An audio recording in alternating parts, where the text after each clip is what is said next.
இந்த பரிசுத்த ஆவியானவருடைய இயேசுவுக்கும் இருக்கிற அந்த ஐக்கியத்தை உங்களுக்கு நான் காட்ட விரும்புகிறேன்.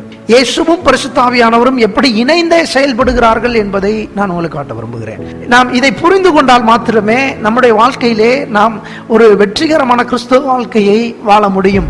அப்போஸ்தலர் 10வது அதிகாரம் 18வது வசனத்திலே இருந்து அந்த சம்பவம் ஆரம்பிக்கிறது. இந்த சம்பவம் பார்த்தீங்க அப்படின்னு சொன்னா, பேதுரு ஒரு தரிசனத்தை காண்கிறார். அவரை தேடி ஆட்கள் வருகிறார்கள். பரிசுத்த ஆவியானவர் சொல்லுகிறார், கொர்நேலியு வீட்டிற்கு செல்லும்படிக்கு கர்த்தர் ஆவியானவர் மூலம் பேதுருவுக்கு ஆலோசனை கொடுக்கிறார். முதல் முறையாக அப்போஸ்தலனாகிய பேதுருவை தேவன் புறஜாதிகளுக்கு பயன்படுத்துகிற அனுபவத்தை நாம் இங்கே காண்கிறோம். தரிசனத்தை பார்த்த உடனே ஆவியானவர் பேதுருவோட இன்டர்ஃபயர் ஆகுது. பேதுருவுக்கு ஆலோசனை கொடுக்கிறார். பேதுரு என்ன சொல்றாரு? பேதுருவே, நான் அவங்களை அனுப்பியிருக்கிறேன், நீ சந்தேகப்படாம நீ அவங்களோட போ என்று ஆவியானவர் அவருக்கு சொன்னதாக நம்ம பார்க்கிறோம். ஆவியானவர் வழி நடத்தினதை அங்கே பேதுரு பேசுறாரு. என்ன பேசுறாரு? என்னை எப்படி ஆண்டவர் தொட்டாரோ, யூத ஜனங்களை எப்படி ஆண்டவர் தொட்டாரோ, ஆண்டவருடைய பார்வையில மக்களிடத்துல கர்த்தருக்கு பெருத்த வேறுபாடு கிடையாது. பிரசங்கம் பண்ண ஆரம்பிக்கும் போதே யார பிரசங்கம் பண்றார் அப்படின்னு சொன்னா, இயேசுவை பிரசங்கம் பண்ணும் போதே திருத்துவத்தை அங்கே கொண்டு வருகிறார். தேவன் அங்க இயேசு இருக்கிறாரு, அங்க தேவன் இருக்கிறாரு, அங்க பரிசுத்த ஆவி இருக்கிறது. இயேசு எப்படி ஊழியம் செஞ்சாருன்றத சொல்றாரு. எப்படி ஊழியம் செஞ்சாரு? இயேசு நசரேத்தூர் இயேசு பரிசுத்த ஆவியினால் நிறையப்பட்டிருந்தார்.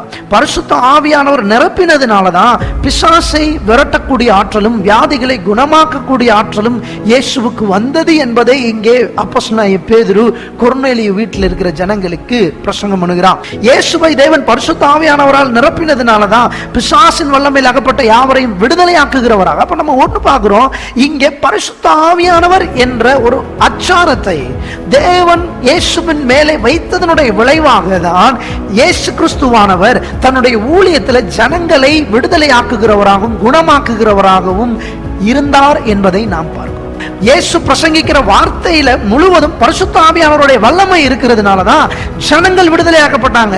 இயேசுவின் மேல இருந்த அந்த பரிசுத்த ஆவியானவருடைய அபிஷேகம் தான் எதிர்பட்ட பிசாசினுடைய சங்கிலிகளை கட்டுக்களை உடைப்பதற்கு ஒரு பெரிய வேலை செய்தது என்பதை நாம் இங்கே பார்க்கிறோம். இயேசு பரிசுத்த ஆவியானவர் இல்லாமல் எந்த விதமான பெரிய வேலையையும் செய்யவில்லை என்பதை நாம் பார்க்கிறோம். பரிசுத்த ஆவியானவருடைய ஒரு அபிஷேகம் அவர் மேல இருந்தனாலதான் அவர் விடுதலையாக்குகிறவராக இருந்தார். இன்றைக்கும் நாம் நம் மேல ரட்சிப்பின் அனுபவம் மாத்திரமல்ல, பரிசுத்த ஆவியானவரின் அபிஷேகமும் இருக்கும் பொழுதுதான் நம்முடைய வாழ்க்கையில பிசாசை ஜெயிக்கிறவர்களாக நாம் இருக்க முடியும்.